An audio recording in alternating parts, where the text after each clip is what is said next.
मंडळी, गतवर्षीचा ऑगस्ट महिना महाराष्ट्रात बऱ्यापैकी मान्सूननं हजेरी लावलेली होती. पाऊस जेमतेमच होता.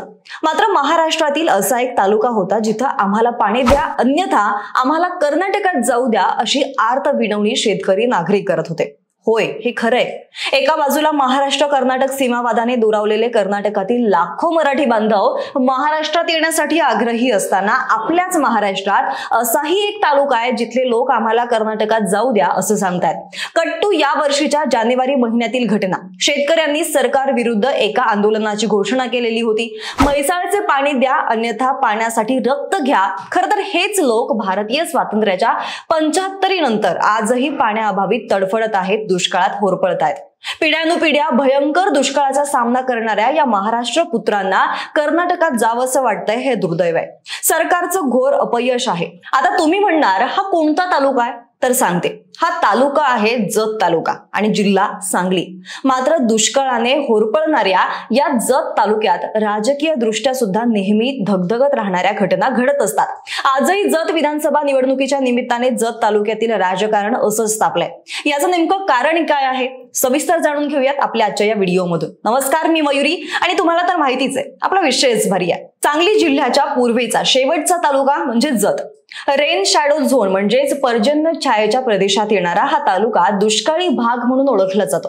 जतचे सर्वात पुरातन उल्लेख रामायण काळातील असल्याचं मानलं जातं. हा प्रदेश दंडकारण्यातले जयंतीनगर होतं असं सांगितलं जातं. इसवी सन 11व्या आणि 12व्या शतकातील काही शिलालेख जत तालुक्यातल्या उमराणी कोळगिरी येथील पुरातन मंदिरात आढळून येतात. कलसुरी घराण्यातील राजा बिज्जलदेव यांनी या मंदिरांना दान दिल्याचे उल्लेख त्यात आढळतात. ऐतिहासिक पार्श्वभूमी असलेल्या जत तालुक्यातील दुष्काळाचा शिक्का पोचण्यासाठी सरकारी राजकीय पातळीवरती प्रयत्न होताना दिसतात. सांगलीच्या कुशीला कृष्णा नदी असून सुद्धा जत तालुका दुष्काळी राहिलाय. इथे आजही पाणी आणि चाऱ्यासाठी लाखो रुपये खर्च केले जातात आणि यातूनच म्हैसाळच्या पाण्यावरून 1988 पासून सुरू झालेला संघर्ष आज 2024 मध्ये सुद्धा सुरू आहे. सांगली जिल्ह्यातील जत तालुक्याला म्हैसाळ योजनेचा मोठा आधार आहे. मात्र जत पूर्व भागातील 65 गावांचा विस्तारित म्हैसाळ योजनेसाठी आक्रमक पवित्रा सातत्यानं दिसून आलाय. शेजारच्या सोलापूर जिल्ह्यातील मंगळवेढा तालुक्यात पाणी आलंय, मात्र जत तालुक्यात पाणी नाही अशी लोकभावना निर्माण झाली आहे. गतवर्षी ऑगस्ट महिन्यात जत मध्ये झालेल्या आंदोलनात पाणी संघर्ष समितीनं महाराष्ट्र शासनाला आम्हाला पाणी द्यायचं नसेल तर स्पष्ट सांगावं, आम्ही कर्नाटक राज्यात जाऊ नाहीतर पाकिस्तानात जाऊ. केवळ पाण्याविना आम्हाला मरायचं असेल तर मुख्यमंत्र्यांनी स्पष्ट सांगावं, आम्ही पाणी द्या नाहीतर कर्नाटकात राज्यात जाऊ असं म्हटल्यावरच आपण जागे होता. आम्हाला कर्नाटक राज्य पाणी देत असेल तर आम्ही का जाऊ नये?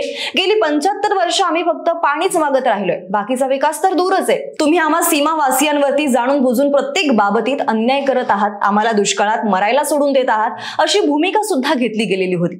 एका बाजूला पाण्यासाठी संघर्ष करत असलेला जत तालुका राजकीय दृष्ट्या सुद्धा संवेदनशील मानला जातो. सध्या जत विधानसभेसाठी भाजपच्या उमेदवारीवरून आरोप प्रत्यारोपांच्या फैरी झडताना दिसतात. जत विधानसभा मतदारसंघात सध्या काँग्रेसचे जिल्हाध्यक्ष विक्रम सावंत हे आमदार आहेत. 2014च्या विधानसभा निवडणुकीत मोदी लाटेत आमदार विलासराव जगताप 17,000 मतांनी निवडून आलेले होते. विक्रम सावंत यांना दुसऱ्या क्रमांकाची मतं मिळालेली होती. सावंत यांना निवडणुकीत पराभव सहन करावा लागलेला होता, तरी सुद्धा त्यांनी आपला संपर्क कायम ठेवलेला आहे. याचाच परिणाम म्हणून 2019 मध्ये जत विधानसभा निवडणुकीत काँग्रेसचे विक्रमसिंह सावंत यांनी भाजपचे आमदार विलासराव जगताप यांचा 34,674 मतांनी पराभव करत काँग्रेसला पुन्हा गतवैभव मिळवून दिलेलं होतं. या मतदारसंघामध्ये 2004 ते 2019 अशी सलग 15 वर्ष असलेली भाजपची सत्ता 2019ला संपुष्टात आणत विक्रम सावंत यांनी आमदारकी पटकावलेली होती. जतचे माजी आमदार विलासराव जगताप आणि माजी खासदार संजय काका पाटील यांच्यातील वाद जिल्ह्यात सर्वश्रुत आहे. 2024च्या सांगली लोकसभा निवडणुकीत सुद्धा भाजपचे माजी आमदार विलासराव जगताप यांनी अपक्ष उमेदवार विशाल पाटील यांना पाठिंबा दिला होता.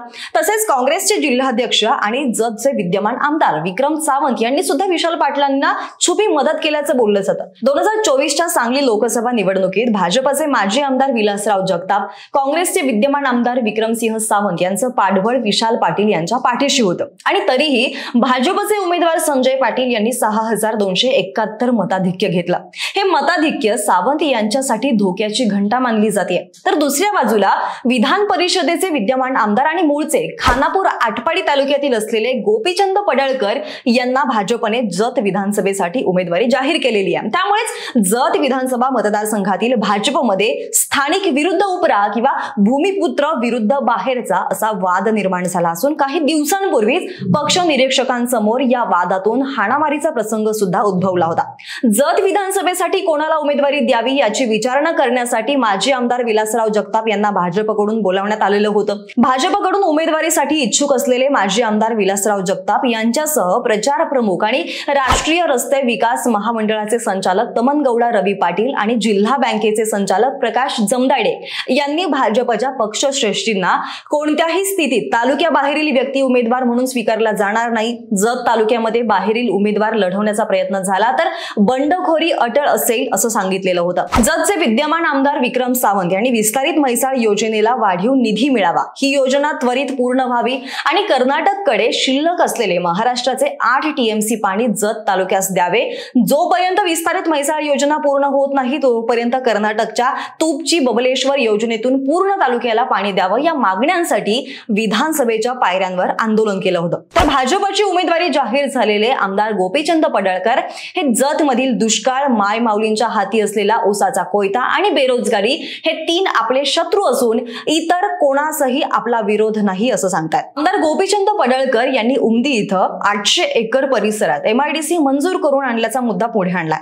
महाराष्ट्रात सध्या सुरू असलेले मनोज जरांगे पाटील यांच्या नेतृत्वाखालील मराठा आरक्षणाचं आंदोलन आणि ओबीसी आरक्षण टिकवण्यासाठी सुरू असलेलं आंदोलन यामुळे विधानसभा निवडणुकीत जातीय समीकरणांना सुद्धा महत्त्व प्राप्त झालेलं आहे। ओबीसी आरक्षण वाचवण्यासाठी गोपीचंद पडळकर हे आक्रमकपणे भूमिका मांडताना दिसत आहेत आणि त्यामुळेच जत तालुक्यात मराठा आणि ओबीसी समुदाय काय निर्णय घेतो हे पाहणं देखील तितकंच महत्त्वाचं ठरणार आहे। शिवाय जत मध्ये भूमिपुत्र की बाहेरचा उमेदवार असा संघर्ष निर्माण झाला असल्यामुळे विधानसभेचं मैदान चांगलंच तापलंय।